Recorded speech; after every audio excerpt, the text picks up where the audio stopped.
Hello. Okay, what's up, guys? My name is Karen. This is Southern Ketovore. I am in my car because I just got to the grocery store by my house. It is my day off, and my intention is to do some meal prep stuff today. And I have most of that at home, but there are a couple ingredients I have to pick up, including a couple of things to attempt to make some super ultra low carb ketovore friendly ice cream in my new Ninja Creamy that Richard got me for Christmas. So my first attempt was an absolute fail. So I won't even share it because it was so not good. So I've been looking up recipes and I'm trying to come up with one that will be great. So I'm going to play around with that a little bit today along with my regular meal prep stuff. But yeah, today is day 3 of the new year. I've gotten, the last couple of days have been super successful, but I'm off today, so I am prepping. So that's the plan. I'm going to bring you all along. I'm going to try and keep it speedy so that you don't have to listen to me ramble too much during my different things that I prepare. And yeah, so that's the plan. But right now I'm going to run into the grocery store, grab a couple of things for a potential ice cream, which hopefully will turn out good, and a couple of other ingredients. And then we will start with a meal prep. So for those of you who are new here, I am a 5-year veteran. However, I am not perfect. And I kind of slipped over the holidays. I've had some ups and downs over the last couple of years. So I am still about, I would say about 25 pounds or so from my goal as far as weight loss.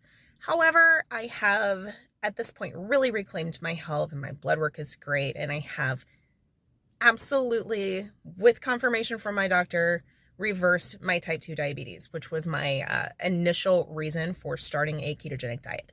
These days, I follow a ketovore diet, so I'm typically between 0 to 10 grams of total carbohydrates a day, with those carbohydrates coming completely from whole foods like non-starchy vegetables, maybe a little bit of blueberries, and then also some carbs from things like whole fat yogurt. But that's about it. My husband, Richard, on the first of the year, started back to embark on a ketogenic diet. He is metabolically healthy, but he feels crummy from eating a standard American diet. So he's getting back into this with his health and longevity in mind. So that said, this prep is for the 2 of us and also our 14-year-old who you would have met in the previous video. We did a little get to know you with chainsaw, so check that one out if you have not heard or met her yet. But yeah, this is the plan. So I'm going to bring you guys along so that you can see what we are preparing for the week in order to be successful here in the new year. So let's do all this stuff. Okay, welcome to a sped up video and a voiceover. We are making green beans. So I'm going to add some baking grease to my pot, about 2 tablespoons that I scoop in here. I save all of my bacon grease and put it in a coffee can. It works for me. I keep it in the cabinet. It hangs out forever. You're going to hear my dogs in the background, by the way, for my voiceover. I've got 2 bags of these already cleaned, snipped, everything green beans, but they are whole, fresh green beans. And I'm basically going to let everything, the bacon grease melt and get nice and kind of hot in the pan on medium-high heat before I put the beans in there. So at this point, it's starting to get melted. It's getting ready. So I'm going to start to dump in my green beans. And at first, what I'm going to do once I get these in here is kind of mix them around so that they're coated with that melted bacon grease. And first, I always check to see if there are any stems. Even though they're clean, sometimes there are still a couple of stems in there.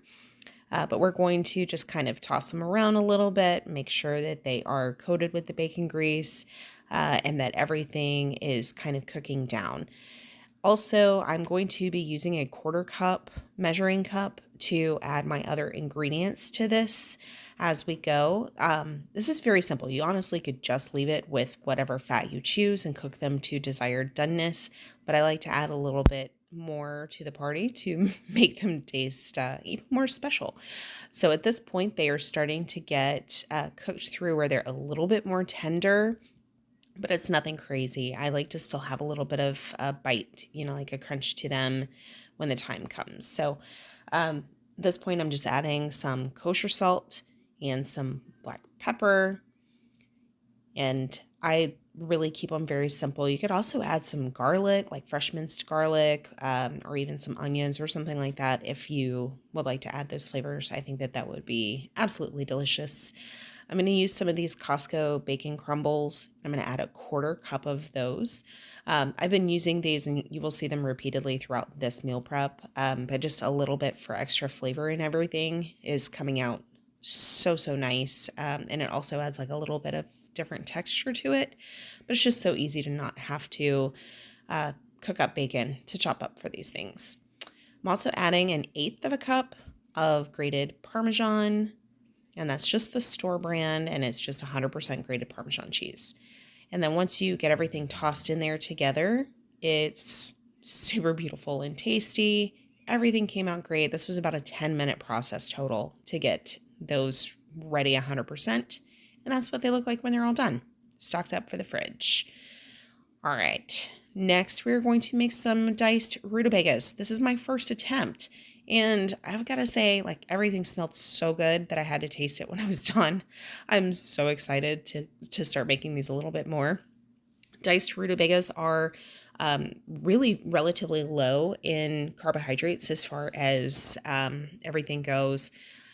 I am adding some bacon grease to the pan, letting that get hot, and then throwing these pre-diced rutabagas in there.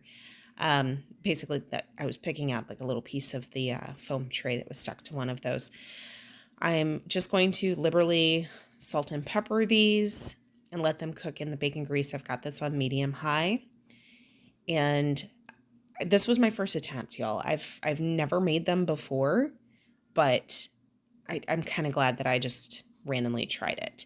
But basically, I've tossed them so that they're coated with the bacon grease, and I'm going to let them hang out and kind of brown on all of the sides. And as you can see, they're starting to kind of change in color, almost like country fried potatoes. This is what that made me think of. I did another 1/4 cup of the bacon crumbles with this. And once I added those, I reduced the heat down to a simmer and then put a steaming lid on it so that it could kind of soften. My goal was so that because it is very dense, so they could soften. And this is how they looked when I was done. Absolutely gorgeous, so yummy. Now I'm taking my pot. This is still from my green beans, so I didn't clean it because everything's going to be the same. I added a tablespoon of bacon grease, and then I'm just adding one of the large 10-ounce clamshells of washed baby spinach. And I am just going to kind of stir this around in the bacon grease and let it cook down until it is, you know how spinach gets, where it's like one serving. You have this giant clamshell and then it becomes this little tiny pile of leaves. But my husband loves spinach, and for him doing keto, my goal is to have a lot of these sides available to him. So basically with this, I add salt and pepper, let them wilt down until they're nice, and as you can see, very, very small pile of cooked down spinach. I'm adding a 1/4 cup of bacon crumbles, and I'm also going to add a 1/4 cup of Parmesan cheese. Then I'm also going to add a 1/4 cup of heavy cream. I kind of wish I'd cut this back a little bit because it was a little runny. Probably could have done with about half that amount of heavy cream. But this is, I could have technically added some cream cheese or some xanthan gum to thicken that a little bit, but this is so flavorful and it came out beautiful. And on the side of a plate with a big chunk of meat, this is going to be gorgeous. So super tasty, super keto friendly. He's excited about it. Next on the list is these Dietz and Wasson beef franks. These are fully cooked. They're 1 carb each. Of course, there's sugar in the ingredients list, but it's pretty far down. I'm not super concerned about 1 carb per link. So basically with this, I've got my cast iron heating up, and I kind of wipe it down with a little bit of bacon grease just to coat the cast iron, which is how I do most of the time whenever I am cooking anything in that particular pan. And I'm going to season these with some rotisserie chicken seasoning. Usually I use some seasoning salt, but I think that my teenager stole that to put on all of his popcorn. So there we go. So I'm just going to get these all cut open and separated so that I can get them into the pan. Once the pan is nice and hot, I'm going to go ahead and wipe it down with the bacon grease. So total, probably about a half tablespoon that I got on the paper towel before I smeared it in there. And it's already been preheating all of this time, so it's set to like medium high. And this was a struggle. I didn't realize they were all going to be linked together, so I had to cut them apart individually as I went. And these are fully cooked, so I'm really, at this point, I'm just kind of trying to correct the texture. I like for them to have kind of like the blistered, kind of burnt cooked sides. So that's the whole plan with the cast iron, is to cook them evenly and get that little bit of outside texture change. So I'm going to leave them hang out. I keep rolling them around a little bit here and there in order to try to get, all of the sides kind of browned correctly. So I'm also jumping in with a strawberry bubbly in the meantime. It was my refreshment. At this point, it was kind of late in the day, and I was beyond coffee. And this was at like 5 o'clock in the afternoon, and I very suddenly remembered that I had to go to the pharmacy to pick up a couple of prescriptions, and I panicked as soon as I finished with cooking up these hot dogs because I had to rush to get to the pharmacy to get that done in time before they closed. So it was about halfway through cooking these that I had the moment of panic. But as you can see, they're starting to kind of brown up, get a little color to them, a little bit of blisters. So I throw a little of that rotisserie seasoning on them and then just kind of roll them a little bit so that each of them is coated. You don't have to season them. Obviously, they've got a ton of flavor on their own, but it is something a little extra that just makes them kind of tasty. Hot dogs, you can do whatever you like. I just kind of like to have them and, stuck in the fridge as emergency meat.